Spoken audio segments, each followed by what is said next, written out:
From the outside looking in, Doug Christie thought he had his life figured out. Married to Jackie, raising a daughter Chantel he believed was his own, defending his family name against whispers. Chris Webber thought his past with Jackie was old history, something that wouldn't circle back to destroy his reputation. And Jackie herself? She thought a 26-year-old secret was buried for good. But then came a white envelope. No cameras, no producers, just Chantel walking into a private clinic under a false name, determined to uncover the truth that had haunted her since childhood. For decades, she had been told one version of her story after another. Doug was dad on paper, in photos at school events. He fought for her in public, defended her against internet trolls, and protected Jackie from ugly rumors. But deep down, Chantel never felt the unshakable bond everyone else claimed was there. Then the rumors started swirling, whispers that maybe Chris Webber, Jackie's longtime friend, was the real father. Blogs took the whispers and ran, painting Chris as a deadbeat who walked away from his child. The timeline matched, the speculation grew, and Chris stayed silent. But when Chantel's DNA results came back, everything blew apart. Doug Christie, 0% match. Chris Webber, not even close. The real father was a name she'd never heard, Clarence Knox. And not just a stranger, someone deliberately erased from her birth records. Legal insiders now say Jackie paid $30,000 back in 2003 to have hospital records altered, erasing Clarence's name and inserting Doug's no DNA test, no legal verification, just a bribe and Jackie's signature. Why? Because in 2002, Clarence wasn't just a Sacramento Monarchs trainer, he was Jackie's secret boyfriend before Doug, before Chris, before Basketball Wives. But when she got pregnant, sources say Jackie ended things abruptly and cut Clarence out completely. He lost his job, moved states, vanished from the league. For 26 years, his name was buried. Until now. After Chantel's results leaked, Clarence's name resurfaced through a sealed 2005 testimony from Jackie, long hidden, only found after a court audit. Federal ancestry databases confirmed it. Clarence was the father. That's when the implosion began. Doug, stunned and humiliated, quietly walked into an LA County courthouse 2 days later, not to sue, not to demand justice, but to formally remove himself from Chantel's legal records. No child support, no guardianship, no rights. His only public acknowledgement was a single Instagram story. When the truth hurts more than the lie. It vanished in 24 hours, just like Doug himself. Chris Webber, meanwhile, was furious. For years, he'd been painted as the absent father, enduring reputational damage in silence. Why? Because Jackie had allegedly sent him a fake DNA report in 2008 showing he was the dad. Leaked voicemails from 2019 captured Chris saying, "Jackie, I did what you asked, I kept quiet, I paid the damn thing off, don't make me regret this." Paid what exactly? Turns out Chris had sent over $800,000 across a decade to a shell company tied to Jackie's LLC. No contracts, no legal settlements, just hush money. Now his legal team is preparing a lawsuit for extortion, fraud, and defamation. Then came Clarence. No PR team, no fancy press room, just a mic at a community center in Oakland. "I didn't know I had a daughter. Jackie never told me. But if she'll have me, I want to be her father." The emotion was raw. The internet exploded, and for the first time, the man erased from Chantel's life stepped into the light. Meanwhile, Jackie arrived in court flanked by lawyers, dressed down in a plain black suit, her trademark confidence gone. The judge wasted no time. Chantel was called to the stand, holding a slim folder, looking her mother dead in the eye. "You always told me family comes first. But what kind of family lies, manipulates, and buys silence?" Evidence was presented. Recordings of Jackie coaching Chantel to never mention Clarence and pivot to the brand if asked about DNA. The court wasn't just looking at paternity anymore. This was about fraud, coercion, and reality TV manipulation. Outside, protesters chanted "Justice for Chantel," while VH1 denied involvement, though old footage showed Jackie smirking through past questions about Chantel's birth. Doug had disappeared to a cabin in Tahoe. Chris's lawyers produced wire transfers, emails, voicemails, and then the bomb. Video footage from 2017 of Jackie telling an assistant, "If Chris doesn't pay next month, I'm going public. I've still got the fake DNA draft." Chairs scraped, gasps echoed, the judge called recess.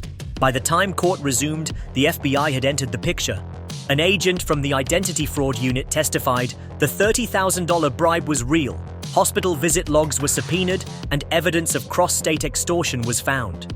Translation: Jackie wasn't just facing a civil suit, she was staring at prison time. The courtroom that had once been filled with whispers and side-eyes now felt like a pressure cooker ready to blow. Jackie Christie sat between her attorneys like a woman who knew the walls were closing in. The FBI agent placed a flash drive on the judge's bench. What played next wasn't speculation. It was cold, calculated proof. Jackie's voice, sharp and unflinching, on a burner phone recording. "If Clarence speaks, we bury him. Get that old charge circulating. We control the narrative." The words echoed in the silent room. Even her own legal team looked blindsided. In the gallery, a VH1 executive buried his face in his hands. Then came the documents, stacks of sealed financial records, each page a nail in the coffin. Offshore transfers, disguised as marketing costs. Bribes labeled as Knox suppression plan. A one-time $15,000 cash payment to a nurse who had threatened to talk. Over $90,000 in total, spread across a decade, all linked to keeping Clarence's name erased and controlling Chantel's life story. The judge's voice cut through the tension like a blade. "Ms. Christie, you will now face federal charges of obstruction of justice, witness tampering, falsifying legal records, and identity fraud." The defense objected, but the gavel slammed down. Trial date immediate. And then, the most unexpected moment of the day, Chantel rose to her feet, looked at the woman who raised her and said, "I forgive you, but I will not protect you anymore." It wasn't shouted. It wasn't theatrical. It was final. Jackie's body seemed to deflate into her chair, eyes glassy but not with crocodile tears. These were the real kind, the ones that come when you know the fight is lost. Clarence, without a word, stepped forward and stood beside Chantel, his presence alone speaking volumes. Outside, the world moved fast. VH1 released a statement within an hour. All future projects with Jackie Christie suspended pending investigation. But the public wasn't buying their clean hands routine. Former staffers began speaking out, saying they were told to look the other way whenever questions about Chantel's paternity surfaced. Then came the lawsuits. A class action from former Basketball Wives cast members accusing VH1, Mona Scott Young, and 3 producers of knowingly covering up legal secrets for the sake of ratings. The network that had once profited off Jackie's larger-than-life persona now faced the possibility of being dragged down by it. Doug Christie remained a ghost. Last seen boarding a private jet to Montana, sources claimed he was done with the industry entirely, determined to disappear from public life. Chris Webber wasn't hiding. His legal team filed a $5 million lawsuit against Jackie for defamation, extortion, and emotional distress, complete with the fake DNA report she had allegedly mailed him in 2008. His only public statement was simple but cutting. "I stayed quiet out of fear." But silence doesn't protect you, it buries you. "I want my name back." Then, in an almost surreal twist, news broke that Jackie was in talks to film a docuseries from inside her own legal storm, working title, Raised by Lies.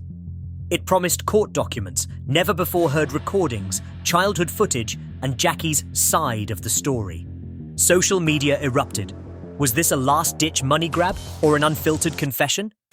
Before the internet could decide, another leak hit the wires. Audio from a former Basketball Wives cast member claimed Jackie had advised her to falsify paternity paperwork too. "Jackie told me, if the man has money, make him the daddy. If he questions it, cry." The FBI immediately confirmed they were expanding the scope of the investigation. What began as one DNA test was now pulling at the threads of a decades-long pattern.